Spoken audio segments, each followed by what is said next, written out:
Kembali lagi dengan Mr. John. Mr. John akan membawa kalian jelajahi dunia. Daripada hati John Lovers galau, yuk ikuti Mr. John keliling dunia. Mari simak videonya. Matahari merupakan bintang pusat tata surya yang bentuknya nyaris bulat dan terdiri dari plasma panas bercampur medan magnet. Matahari bintang deret utama tipe G yang kira-kira terdiri dari 99,85% massa total yang berperan penting menjadi sumber energi bagi kehidupan. Matahari memiliki banyak manfaat bagi kehidupan kita, memberikan suhu yang pas untuk kelangsungan hidup organisme di bumi.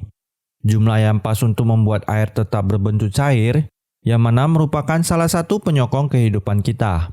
Bahkan cahaya matahari juga dimanfaatkan langsung oleh tumbuhan untuk melakukan fotosintesis, sehingga tumbuhan dapat tumbuh dan menghasilkan oksigen dan berperan sebagai sumber pangan bagi hewan dan manusia. Tapi belakangan ini, NASA mengeluarkan peringatan terkait aktivitas matahari dalam waktu terakhir ini. Peringatan seperti apa ya teman-teman?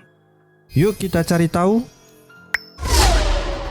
Berawal dari teleskop milik NASA yang menangkap kobaran api matahari terbesar dalam beberapa tahun terakhir ini ya guys.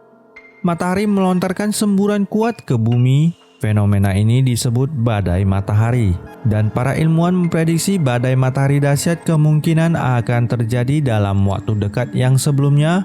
Para ahli memperingatkan fenomena tersebut bakal mencapai masa puncaknya pada tahun 2025.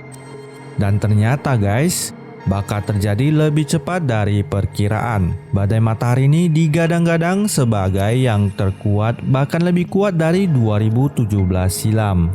Matahari memuntahkan suar besar bersamaan dengan ledakan radio besar-besaran pada hari Kamis tanggal 14 Desember 2023 lalu loh guys.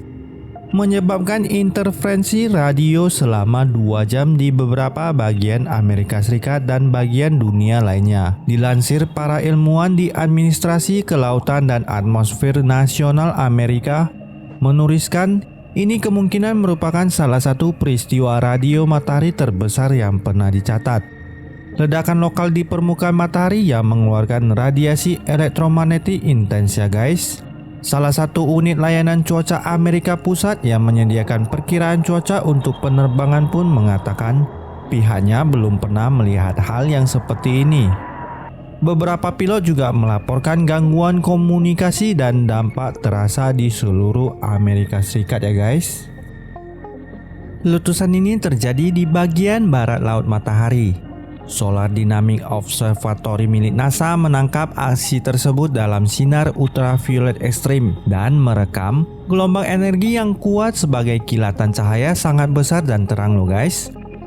Para ilmuwan hingga saat ini terus memantau wilayah bintik matahari ini dan menganalisis kemungkinan ledakan plasma dari matahari yang juga dikenal sebagai massa corona yang mungkin mengarah ke bumi ya guys. Suar yang kuat seringkali disertai massa corona atau CME yang mengirimkan awan besar plasma matahari ke angkasa dengan kecepatan jutaan kilometer per jam loh guys. Angkatan Udara AS juga melaporkan adanya semburan radio matahari tipe 2 ya guys, yang biasanya berasal dari ujung terdepan CME. Berdasarkan tingkat penyimpangan semburan radio, kecepatan CME yang muncul dapat melebihi 2100 km per detik. Dilansir dari Space Weather. Pasti ya guys kalian bertanya-tanya apa dampaknya jika terjadi badai matahari. CME yang menghantam bumi dapat menimbulkan badai geomagnetik ya guys, yang dapat mengganggu jaringan listrik dan infrastruktur lainnya. Badai semacam itu juga dapat meningkatkan intensitas aurora, membuat pertunjukan cahaya langit lebih intens dan terlihat di area yang lebih luas ya guys. Dikutip dari Space, atmosfer bumi dapat mencegah radiasi berbahaya dari suar matahari mencapai bumi. Namun, radiasi tersebut masih dapat mempengaruhi kehidupan bumi. Contohnya guys, dengan sinyal yang dikirim GPS dan satelit komunikasi dan menyebabkan pemadaman radio ya guys. Suar matahari ini sendiri disebut menyebabkan sejumlah pemadaman radio gelombang pendek di Amerika Serikat. Matahari juga melontarkan semburan kuat yang tiba di bumi 1 Desember 2023 lalu. Semburan tersebut juga termasuk kelas X. Penelitian Pusat Antariksa di Badan Riset dan Inovasi Nasional, Johan Muhammad mengatakan dampak yang didapat Indonesia dari badai matahari tidak sebesar daerah yang berada di lintang tinggi seperti kutub bumi. Hal ini karena Indonesia berada di jalur khatulistiwa ya guys. Meski demikian, kata Johan, tidak berarti Indonesia bebas dari dampak badai matahari ya guys. Cuaca antariksa akan banyak berdampak pada gangguan sinyal radio yang berfrekuensi tinggi dan navigasi berbasis satelit. Dikutip halaman resmi BRIN, di Indonesia cuaca antariksa akibat aktivitas matahari dapat mengganggu komunikasi antar pengguna radio high frekuensi dan mengurangi akurasi penentuan posisi navigasi berbasis satelit seperti GPS, ujar Johan. Selain itu, ada potensi gangguan teknologi satelit dan jaringan ekonomi global ya guys. Gangguan pada satelit dan jaringan kelistrikan di wilayah lintang tinggi seperti kutub akibat cuaca antariksa tentunya juga dapat berpengaruh terhadap kehidupan manusia di dunia dan di Indonesia secara tidak langsung, tutur Johan. Johan juga membantah istilah kalimat kiamat badai matahari ya guys. Menurutnya istilah itu keliru dan perlu diluruskan. Tidak ada istilah seperti itu di kalangan masyarakat ilmiah.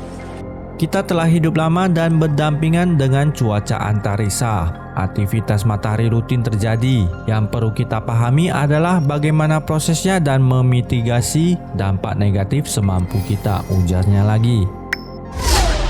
Jadi teman-teman sudah tahu faktanya ya, bahwa kiamat akibat badai matahari adalah keliru. Jadi guys, jika mendapatkan informasi tersebut, harap untuk mencari tahu kembali kebenarannya ya guys, agar tidak membuat kita ketakutan. Semoga kita selalu diberikan perlindungan dan keadaan sehat ya guys. Sekian video dari Mr. John, sampai jumpa kembali di video selanjutnya. Come and fly away.